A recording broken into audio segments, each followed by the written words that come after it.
Bismillahirrahmanirrahim. Assalamualaikum warahmatullahi wabarakatuh. Alhamdulillahi wa kafa wassalatu wassalamu ala nabiyil mustafa wa ala alihi ahla sidqi wal wafa. Asyhadu an la ilaha illallah wahdahu la syarikalah wa asyhadu anna Muhammadan abduhu wa rasuluhu la nabiyya ba'dah. Qala Allah ta'ala fil Qur'anil Karim, a'udzu billahi minasyaitonir rajim. Ya ayyuhalladzina amanu taqullaha wa la tanzur nafsum ma qaddamat lighad wattaqullaha innallaha khabirum bima ta'malun. Kaum muslimin rahimani wa rahimakumullah. Alhamdulillah di sore hari ini kita bisa berkumpul kembali dalam rangka melanjutkan kajian kita, yaitu kajian hadis arba'in. Dan insya Allah hari ini kita akan melanjutkan hadis ke-20. Bismillahirrahmanirrahim. Qala al-muallif rahimahullah. Penulis buku ini Al-Imam An-Nawawi rahimahullah mengatakan al-hadisu al-ishrun. Hadis ke-20. An Abi Mas'udin. Hadis dari Abu Mas'ud. Uqbah bin Amr al-Ansari al-Badri. Dari seorang sahabat bernama Uqbah bin Amr al-Ansari al-Badri radhiyallahu anhu, semoga Allah meridhoinya. Qala, beliau berkata, qala Rasulullah sallallahu alaihi wasallam. Rasulullah sallallahu alaihi wasallam bersabda, inna mimma adrakan nas. Sesungguhnya di antara ucapan inna mimma adrakan nasi min kalamin nubuwatil ula. Sesungguhnya di antara ucapan kenabian yang pertama kali manusia ketahui adalah idza lam tastahyi fasna ma syi'ta. Jika engkau tidak malu, maka lakukanlah apa saja sesuai kehendakmu. Akhrajahul Bukhari, hadis riwayat Imam Al-Bukhari. Hadis ini juga diriwayatkan oleh Imam Ibnu Hibban di dalam kitab Shahihnya, kemudian juga Al-Imam Al-Baihaqi di dalam kitab Syu'abul Iman. Kemudian juga diriwayatkan juga oleh Imam Ahmad di dalam musnadnya, dan para ulama lain meriwayatkan kaitan dengan hadis ini. Tapi rahmat Allah Subhanahu wa taala, ya, kalau kita berbicara tentang hadis ini, marilah kita sama-sama mengkaji hadis ini satu kata. An Abi Mas'udin. Hadis diriwayatkan oleh Abu Mas'ud, Uqbah bin Amrin, ya, Uqbah bin Amr al-Ansari al-Badri, ya. Al-Hafidz Ibnu Hajar al-Asqalani ketika beliau menceritakan tentang perawi ini, kata beliau, dia adalah Uqbah bin Amr bin Tha'labah bin Asirah bin Atiyah bin Khadarah, ya, bin Auf bin Haris bin Khajraj al-Ansari. Beliau adalah berarti seorang yang berasal dari kota Madinah. Kemudian disebutkan al-Badri, ya. Beliau terkenal dengan Abu Mas'ud dan di ujungnya ada al-Badri, ya. Sebagian mengatakan karena beliau adalah memang ikut dalam perang Badar, sebagaimana disebutkan oleh Imam Al-Bukhari. Tapi sebagian lagi mengatakan disebutkan Al-Badri karena memang beliau adalah lahir di daerah dekat perang Badar. Ya, ini adalah kalau kita berbicara tentang Uqbah bin Amir ini. Ya, Uqbah bin Amr ini. Khalifah mengatakan beliau wafat sebelum tahun 40 Hijriah. Ya, sementara Al-Madani, ya, Al-Madaini mengatakan bahwa beliau wafat tahun ke-40 Hijriah. Sedangkan Al-Hafidz Ibnu Hajar al-Asqalani mengatakan yang sahih adalah beliau wafat setelah tahun 40 Hijriah. Ini sekilas tentang Uqbah bin Amr ini.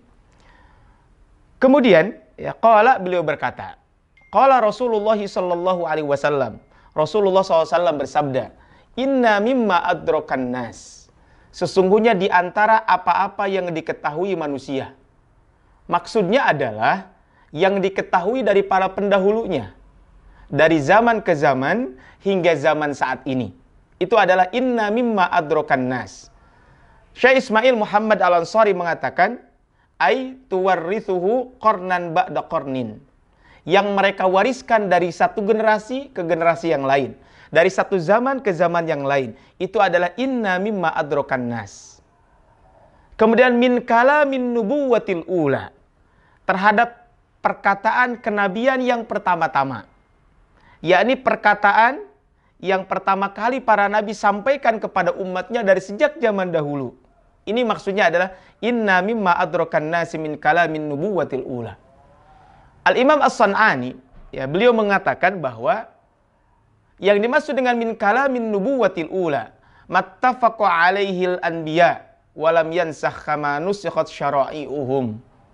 Yaitu ucapan yang telah disepakati oleh para nabi dan belum dihapus sebagaimana dihapusnya syariat-syariat yang lain. Ini adalah inna mimma adrakan nasi min kalamin nubuwatil ula. Al-Imam Al-Munawi mengatakan, ay mimma tafaqa alaihi syara'iul anbiya, yaitu ucapan yang disepakati oleh syariat-syariat para nabi. Ini adalah inna mimma adrakan nasi min kalamin nubuwatil ula.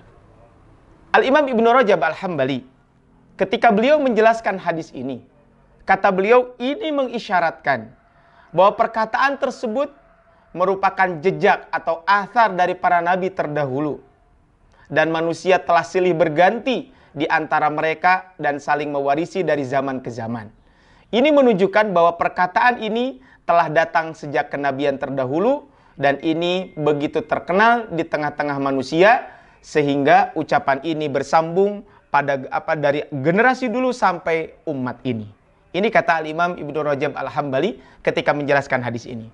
Kata Rasul, idalam tastahyi, jika kamu tidak merasa malu. Ya. Maksudnya adalah jika kamu tidak merasa terhalang untuk melakukan suatu pekerjaan. Sebab rasa malu adalah penghalang bagi seseorang untuk melakukan satu pekerjaan. Dan pekerjaan itu adalah tentu pekerjaan yang buruk. Jadi idalam tastahi. Sebagian riwayat mengatakan idalam tastahi. Kalau di sini disebutkan idalam tastahi. Sebagian mengatakan idalam tastahi. Ya. Huruf ya namun dengan tanpa huruf ya, idalam tastahi. Kalau dalam hadis ini disebutkan idalam tastahi, ya. Maknanya sama. Asal katanya adalah dari kata al-haya, ya. Bisa al-haya itu adalah bisa juga maknanya adalah al-haya, yaitu kehidupan. Kaum muslimin rahimani wa rahimakumullah, ya. Ketika kita berbicara tentang al-haya, ketika kita berbicara tentang malu, ya, idalam tastahi, maka disebutkan, sebagian ulama mengatakan, malu itu adalah khulukun yub'atu ala tarkil qaba'ih wa yumna'u minat tafrid fi haqqi dzil haqq. Yang namanya malu ini adalah bahwa sebuah akhlak, sebuah perilaku, ya, yub'atu ala tarkil qaba'ih, yang akan mendorong seseorang untuk meninggalkan perbuatan buruk. Wa yumna'u minat tafrid fi haqqi dzil haqq, dan mencegah dia, ya, dari melampaui batas, dari kaitan dengan mengambil hak yang bukan haknya. Ini adalah kalau kita berbicara tentang al-haya ini. Idalam tastahi. Kalau kita melihat hadis-hadis Nabi SAW, itu sangat banyak hadis-hadis Nabi berbicara tentang rasa malu ini. Kaum muslimin rahimani wa rahimakumullah, makna rasa malu sebenarnya merupakan akhlak yang sifatnya adalah instinktif. Tanpa usah diperintah dan dipaksa, maka setiap manusia itu memiliki sifat malu ini. Jadi yang namanya akhlak malu ini setiap orang pasti memiliki. Ya. Tetapi karena sifat buruk juga menjadi energi potensial dalam diri manusia, maka rasa malu sering kalah oleh ganasnya hawa nafsu. Saat itu keadaan diri manusia berbanding lurus dengan suasana iman dalam hatinya. Ketika iman sedang bagus dan naik, maka rasa malu pun akan meninggi. Dan sebaliknya ketika iman turun, ketika iman terkikis, maka rasa malu pun akan terkikis. Makanya dari seorang sahabat bernama Salim bin Abdullah, dari ayahnya berkata, anna Rasulullah sallallahu alaihi wasallam marra ala rajulin minal ansar. Pernah satu waktu Rasulullah SAW lewat, ya, kepada salah seorang sahabat, ya, dari kabilah Ansar. Wa huwa ya'idu akhahu fil haya. Dan ketika itu dia sedang menasihati saudaranya kaitan dengan rasa malu. Kemudian faqala Rasulullah SAW, Rasul mengatakan, fa innal haya'a minal iman. Sesungguhnya malu itu bagian daripada keimanan. Bahkan dalam hadis lain, al haya'u syu'batun minal iman. Malu itu adalah bagian dari keimanan. Bahkan, ya, di dalam hadis lain juga Rasul mengatakan, ya, bahwa yang namanya malu itu adalah la ya'ti illa bi khairin. Yang namanya malu itu tidak akan mendatangkan kecuali kebaikan. Jadi yang namanya malu itu pasti akan mendatangkan yang namanya kebaikan. Ini kata Rasulullah SAW ketika berbicara tentang bab malu ini. Kaum muslimin rahimani wa rahimakumullah. Kalau kita berbicara sekali lagi adalah tentang malu ini adalah merupakan malu yang sangat penting buat kita semuanya. Sedikit mungkin sebelum kita melanjutkan hadis ini, ya, bahwa di dalam beberapa hadis Nabi Shallallahu Alaihi Wasallam, ya, Rasulullah SAW menyebutkan kepada kita semuanya tentang keutamaan malu. Ya. Yang pertama adalah kalau kita berbicara tentang idalam tastahyi, ini kaitan dengan malu. Maka malu ini yang pertama adalah malu merupakan kunci segala kebaikan. Kata Rasul dalam sebuah hadis bahwa la yati illa bi khairin. Yang namanya malu itu tidak mendatangkan kecuali kebaikan. Dipandang dari segala sisi, kalau kita lihat dari keutamaan ini, maka sifat malu merupakan satu kebaikan. Bahwa ia menjadi petunjuk untuk berbuat kebaikan.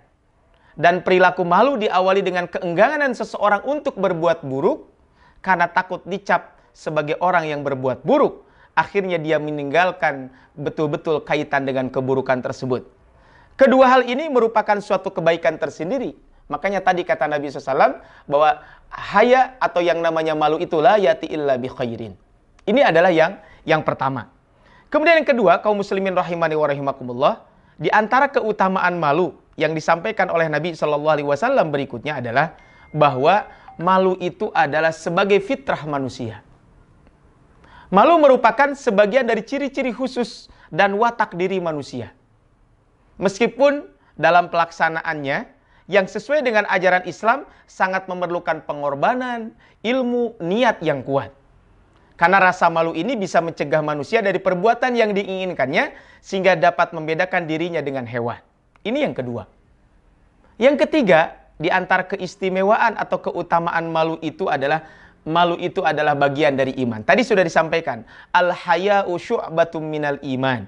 Yang namanya malu itu adalah bagian dari keimanan. Dalam hadis lain Rasul mengatakan, malu dan iman itu adalah qurana. Ya. Malu dan iman itu adalah dua sisi yang selalu bersamaan. Yang namanya malu itu adalah dua sisi yang selalu bersamaan. Jika salah satunya hilang, maka keduanya pun akan hilang. Iman ada, berarti malu juga ada. Tapi kalau iman tidak ada, malu pun tidak ada. Kenapa? Karena adalah qurana. Yang namanya iman dan malu itu adalah dua hal yang tidak akan bisa terpisahkan. Ini adalah kalau kita berbicara tentang malu ini. Ya. Kemudian berikutnya kaum muslimin rahimani wa rahimakumullah. Di antara keistimewaan atau keutamaan malu, ya, yang bisa kita dapatkan adalah bahwa, ya, dengan malu itu, ya, malu yang apa? Kalau kita berbicara tentang malu ini, ya, di antara keutamaan malu yang disampaikan adalah setelah tadi berbicara tentang malu itu adalah kaitan dengan merupakan bagian dari iman. Malu adalah, kemudian keempat adalah malu merupakan perhiasan terindah. Kemudian juga malu dan pemalu sangat dicintai oleh Allah Subhanahu wa Ta'ala. Dan tadi adalah yang kita bahas sesuai dengan hadis yang sedang kita bahas hari ini, bahwa yang namanya malu itu adalah merupakan ajaran para nabi terdahulu. Makanya kata Rasul, idalam tastahyi fasna ma syi'ta. Maka lakukanlah apa saja yang kamu kehendaki. Jadi ketika kita berbicara tentang malu ini, maka jika kita tidak malu, maka lakukanlah semau kalian. Ini adalah, maka kalau kita lihat dari hadis yang barusan kita sampaikan, idalam tastahyi fasna ma syi'ta. Maka lakukanlah apa yang sesuai dengan kehendakmu. Yaitu kamu bebas melakukan apapun yang kamu inginkan, yang kamu sukai, dan yang kamu impikan. Ya. Karena halangan untuk melakukan itu semuanya adalah malu. Tidak ada lagi yang menghalangi kamu untuk melakukannya, sebab malu adalah sebagai benteng terakhir, sudah tidak ada lagi. Ini adalah kaitan dengan bab ini. Ya. Kaum muslimin rahimani wa rahimakumullah. Kaitan dengan idalam tastahyi fasna ma syi'ta. Al-Imam Ibnu Rajab Al-Hambali, ya, beliau mengatakan kaitan dengan idalam tastahyi fasna ma syi'ta. Maka kata beliau ada dua makna. Yang pertama adalah annahu laisa bima'nal amri. Bahwa hadis ini, perkataan Nabi, kalau kamu tidak malu, maka lakukanlah. Ini maknanya adalah bukan sebagai perintah. Ayyasna'u kulla ma syaa. Ini tidak bermakna perintah untuk melakukan apa yang ia inginkan. Walakinnahu ala makna dzammi wan nahyi anhu. Tapi maknanya ini adalah maksudnya adalah celaan dan larangan kita untuk melakukan itu. Ya. Makna ini pun terbagi menjadi dua. Ya. Yaitu tadi, makna yang pertama menurut Imam Ibnu Rajab Al-Hambali adalah adzammu awin nahyi anhu. Pertama adalah merupakan celaan, yang kedua adalah merupakan larangan dari Nabi SAW. Maka kalau kita lihat dari sini ada dua makna. Makna pertama adalah ini merupakan perintah, dan perintah ini merupakan at-tahdid. Ya, tahdid ini adalah untuk menakut-nakuti, wal wa'id, dan ancaman. Artinya di sini adalah sesuai dengan ini adalah azam, yaitu celaan. Maka berarti wal makna idza lam yakun ilaka haya fa'mal ma syi'ta fa innallaha yuzazika alaihi. Maksudnya adalah jika kamu tidak malu, ya, jika kamu tidak punya rasa malu, maka lakukanlah perbuatan tersebut. Ya. Karena sesungguhnya Allah tidak akan memperdulikan atas semua perbuatan itu, tapi ingat kamu nanti suatu waktu akan diminta pertanggungjawaban di hadapan Allah Subhanahu wa taala. Sebagaimana di dalam Al-Qur'an Allah mengungkapkan, "I'malu ma syi'tum, innahu bima ta'maluna basir." Kata Allah Subhanahu wa taala, ya, lakukanlah apa yang sesuai dengan kehendakmu, tapi sesungguhnya Dia Maha melihat apa yang kamu lakukan. Kemudian Allah juga mengingatkan kita, fa'budu ma syi'tum min duni. Hendaklah, maka kata Allah Subhanahu wa taala dalam ayat disebutkan bahwa maka kalian beribadahlah kepada apa yang kalian kehendaki kepada selain Allah. Ini maksudnya adalah bukan perintah, tapi ini adalah at-tahdid wal wa'id. Ini merupakan ancaman. Sehingga idza lam tastahyi fasna ma syi'ta. Maksudnya adalah jika kamu tidak punya rasa malu, maka lakukan apa yang kamu mau. Sesungguhnya Allah tidak memperdulikan atas apa yang kamu lakukan. Itu adalah yang pertama. Yang kedua, bisa jadi maknanya adalah perintah ini adalah merupakan al-khobar. Ya, perintah ini merupakan bimakna al-khobar. Apa maksud bimakna al-khobar? Annahu amrun wa maknahu al-khobar. Iya, memang itu perintah. Tapi maknanya adalah khobar, informasi. Maksudnya adalah anna man lam yastahyi suni'a ma syaa. Bahwa sesungguhnya, ya, orang yang tidak punya rasa malu, maka dia akan melakukan apa yang dia kehendaki. Fa innal mani min fi'lil qaba'i huwal haya. Karena sesuatu yang mencegah dia dari melakukan suatu perbuatan buruk itu adalah rasa malu. Faman lam yakun lahu haya. Dan bagi orang dan bagi siapa saja yang tidak memiliki rasa malu tersebut, maka orang tersebut adalah orang yang tidak punya rasa malu, maka dia akan mengajak rakus, akan mengajakmu rakus pada setiap kekejian dan kemungkaran. Ini adalah kalau kita berbicara tentang ini. Sebagaimana Rasul ungkapkan dalam sebuah hadis, man kadzdzaba alayya muta'ammidan, barang siapa yang sengaja berdusta atas diriku, falyatabawwa maq'adahu minan nar, maka sediakanlah kursi baginya di neraka. Ini adalah bukan berarti dia diperintahkan untuk mempersiapkan kursi, tapi ini merupakan khobar, merupakan informasi. Sehingga hadis ini menggunakan lamul amri, falyatabawwa, ya, huruf lam untuk menunjukkan perintah. Secara lafaz maknanya maka hendaklah disediakan. Tetapi hadis ini tidak bermakna perintah, sebab tidak mungkin Nabi SAW memerintahkan kepada umatnya untuk masuk neraka. Maka hadis ini mengabarkan orang yang sengaja berdusta atas nama Nabi SAW, yaitu dia disediakan api neraka, tempat duduk di neraka tersebut. Sehingga fa inna labdahu labdul amri, bahwa sesungguhnya lafadznya adalah memang lafadz perintah. Ya, lafadznya adalah kata-kata, lafadznya adalah lafadz perintah. Ya, namun wa maknahul khobar, tapi maknanya adalah khobar. Kaum muslimin rahimani wa rahimakumullah, ini yang pertama adalah yang disampaikan oleh Al-Imam Ibnu Rajab Al-Hambali. Pertama adalah al-wa'id wan nahyi.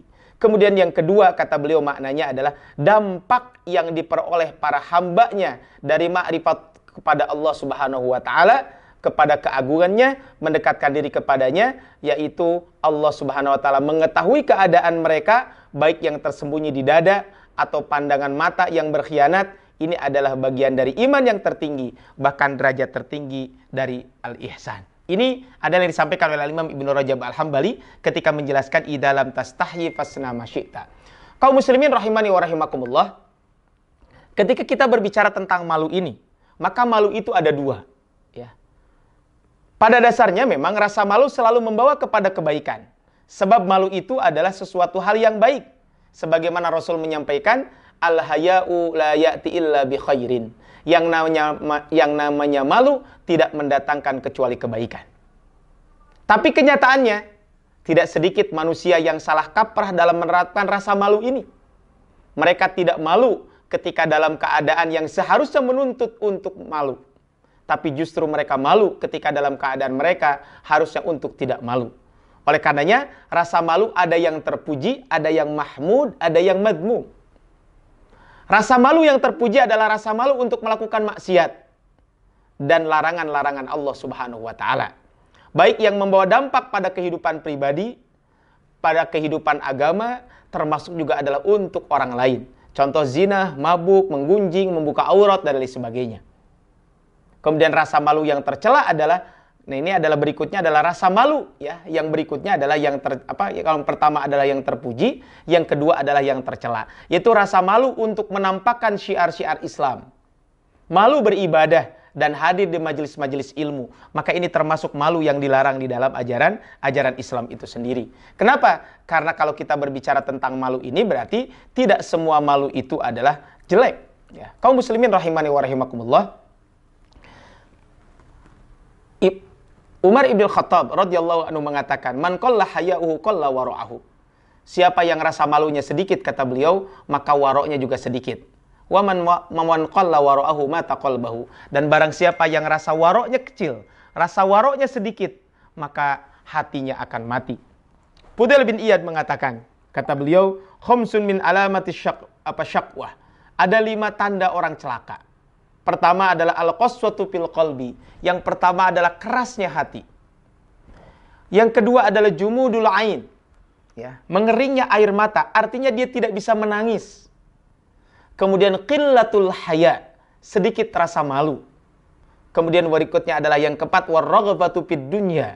Kemudian dia terlalu cenderung kepada kehidupan dunia. Watulul amal, dan dia terlalu panjang angan-angan kaitan dengan kehidupan dunia. Di sini adalah qillatul haya, yaitu sedikitnya rasa malu. Kaum muslimin rahimani wa rahimakumullah, sebagian ulama membagi malu itu ada 2. Yang pertama adalah al-haya al-fitri. Ya.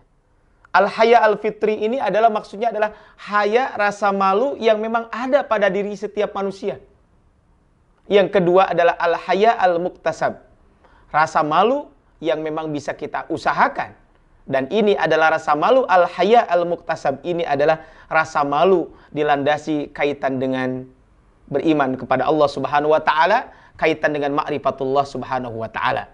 Rasul mengatakan al-istihya'u minallahi, maka termasuk malu dari sisi Allah Subhanahu wa taala adalah antahfadur ra'sa wa ma wa'a. Dia bisa menjaga kepala dan sekelilingnya. Maksudnya adalah kepala, mata, termasuk juga lisannya. Kemudian wal batna wa ma hawa, dan dia bisa menjaga perut dan sekelilingnya. Punten, perut adalah apa yang dimasukkan ke dalam perut, termasuk juga punten adalah kaitan dengan kemaluan. Itu adalah orang yang memiliki rasa malu karena Allah Subhanahu wa taala. Wa antudzakkirul mauta wal balwa, dan dia selalu mengingat kehidupan akhirat, selalu mengingat kematian dan bencana. Ini kata Rasulullah, "Man aradal akhirata taraka zinatad dunya." Barang siapa yang menginginkan kehidupan akhirat, maka dia akan meninggalkan ya gemerlapnya kehidupan dunia, perhiasan kehidupan dunia, sehingga dia tidak terlena dengan kehidupan dunia tersebut. Faman fa'ala dzalika, dan barang siapa yang telah melakukan itu semuanya, apa kata Rasulullah SAW? Faqad istahya minallah, sungguh dia telah malu di sisi Allah Subhanahu wa taala. Kaum muslimin rahimani wa rahimakumullah. Apa yang akan menyebabkan seseorang hilang rasa malunya? Ternyata yang menyebabkan seseorang bisa kehilangan rasa malu adalah al-ma'asi tudhibu al-haya. Yang namanya kemaksiatan itu bisa menghilangkan rasa malu. Al-Imam Ibnul Qayyim, beliau mengungkapkan, min uqubatil ma'asi dhihabul haya alladhi huwa madatu hayatul qalbi. Kata Al-Imam Ibnul Qayyim, di antara dampak daripada kemaksiatan yang dilakukan oleh seseorang adalah dhihabul haya, hilangnya rasa malu. Alladhi huwa madatu hayatil qalbi, dan dengan malu itulah sesungguhnya hati seseorang akan menjadi hidup. Wa huwa aslu kulli khair, dan yang namanya rasa malu merupakan pokok segala kebaikan. Wa dhihabil khairi ajma'ah, dan ketika rasa malu itu hilang, maka berarti kebaikan itu semuanya akan hilang. Maka padzunubu tudhaiful hayatu minal tudhaiful haya minal abdi. Yang namanya rasa malu akan mengecilkan, yang namanya rasa malu akan melemahkan. Rasa malu, yang namanya maksiat, yang namanya dosa akan mengecilkan, akan memperlemah rasa malu dari seorang hamba. Bahkan hatta rubama insalaha minhu bil kulliyah. Bahkan bisa jadi malu itu bukan melemah lagi, tapi bisa jadi rasa malu itu hilang sama sekali dari pribadi seseorang. Kaum muslimin rahimani wa rahimakumullah, ternyata berarti dengan rasa malu itu kita akan bisa melakukan kebaikan tersebut. Bapak Ibu rahmat Allah Subhanahu wa taala, kaum muslimin rahimani wa rahimakumullah. Tetapi tadi ya, kalau kita berbicara tentang rasa malu ini, ya, idalam tastahyi fasna ma syi'ta. Maka dengan rasa malu itu bukan juga menghalangi kita untuk terus selalu bertanya tentang bab kebaikan-kebaikan. Sayyidah Aisyah mengatakan, rahimallahu nisa al-ansar. Semoga Allah merahmati wanita orang Ansar. Lam yamna'hunnal haya. Mereka terkenal dengan pribadi-pribadi yang sangat pemalu. Tetapi rasa malunya tidak menghalangi mereka. An yatafaqqahna fid din. Mereka bertanya kaitan dengan agama. Bahkan waqad qaddamat Ummu Sulaim al-Ansariyah. Seorang sahabat bernama Ummu Sulaim al-Ansariyah pernah datang. Wahya bintu Milhan, Ummu Anas bin Malik. Beliau adalah ibu daripada Anas bin Malik. Ya. Misalan wahdian ala hadil jur'atil adibah. Bagaimana keberanian yang dimiliki oleh seorang wanita tersebut. Mereka pemalu, tapi kaitan dengan kebenaran mereka selalu bertanya kepada Nabi SAW. Wattafaqquh fid din, dan bagaimana beliau belajar tentang agama. Salah satunya adalah pertanyaan. Yang pertanyaan ini sebenarnya pertanyaan yang sangat aib. Tetapi karena ini bab kebaikan, maka beliau berani bertanya kepada Rasulullah SAW. Maka kata beliau, waqalat ya Rasulullah, innallaha la yastahyi minal haq. Sesungguhnya Allah itu tidak malu daripada kebenaran. Maka kata beliau, fahal alal mar'ati min ghuslin idah talamat. Apakah seorang wanita harus mandi junub apabila dia bermimpi? Maka Nabi menjawab, idza ra'atil ma. Iya, jika kamu melihat air. Ini bisa dibayangkan. Ya. Bisa dibayangkan seandainya beliau tidak bertanya kepada Rasulullah karena rasa malu dan lain sebagainya. Maka inilah tadi yang disampaikan. Ada malu yang memang terpuji, yaitu malu ketika dia melaksanakan kemaksiatan, menjauhi perintah Allah Subhanahu wa taala, justru dia melabrak larangan-larangan Allah Subhanahu wa taala. Tetapi dalam bab kebenaran, maka kita tidak boleh malu. Karena kalau kita malu kaitan dengan bab kebenaran ini, maka ini termasuk al-haya al-madmum, rasa malu yang tercela. Kaum muslimin rahimani wa rahimakumullah, dari hadis yang barusan kita bahas, maka ada beberapa pelajaran penting yang bisa kita ambil. Yang pertama adalah bahwa ad-da'watu bil lisan. Ya. Seruan dengan perkataan adalah merupakan salah satu cara kita berdakwah mengajak orang untuk melakukan kebaikan-kebaikan. Dan cara ini adalah dari sejak zaman dahulu sudah ada. Allah mengingatkan kita di dalam Al-Quran, di dalam surat Fussilat, surat ke-41 ayat ke-33. Wa man ahsanu qawlan mimman da'a ilallahi wa amila salihah wa qala innani minal muslimin. Siapakah yang lebih baik perkataannya daripada orang yang menyeru kepada Allah Subhanahu wa taala, mengerjakan amal yang soleh dan berkata, sesungguhnya aku termasuk orang-orang yang menyerahkan diri. Ini yang pertama, ad-da'watu bil lisan. Yang kedua, kaum muslimin rahimani wa rahimakumullah, pelajaran kedua dari hadis yang barusan kita bahas adalah ketersambungan risalah para nabi. Hadis ini bukan satu-satunya pemberitahuan dari Nabi SAW tentang perilaku dan perkataan para nabi terdahulu. Masih banyak hadis-hadis lain yang berbicara tentang itu. Baik itu secara global ataupun yang terperinci yang beliau sebutkan di dalam hadis-hadis lain. Ini menunjukkan bahwa rantaian risalah kenabian sama, yaitu tidak akan pernah terputus. Contoh adalah apa yang pernah Rasul ceritakan. Rasul bersabda, kana banu Israel, adalah Bani Israel, tasusuhumul anbiya, mereka disiasahkan oleh para nabi. Ini adalah kalau kita berbicara tentang ini. Kemudian Rasul juga menyampaikan wal anbiya ikhwatul li'allat ummahatuhum. Para nabi itu bersaudara dari bapak yang sama, ya. Syatta wa dinuhum wahid, tapi ibu mereka berbeda-beda dan agama mereka adalah satu. Wal anbiya ikhwatul li'allati ummahatuhum syatta wa dinuhum wahid.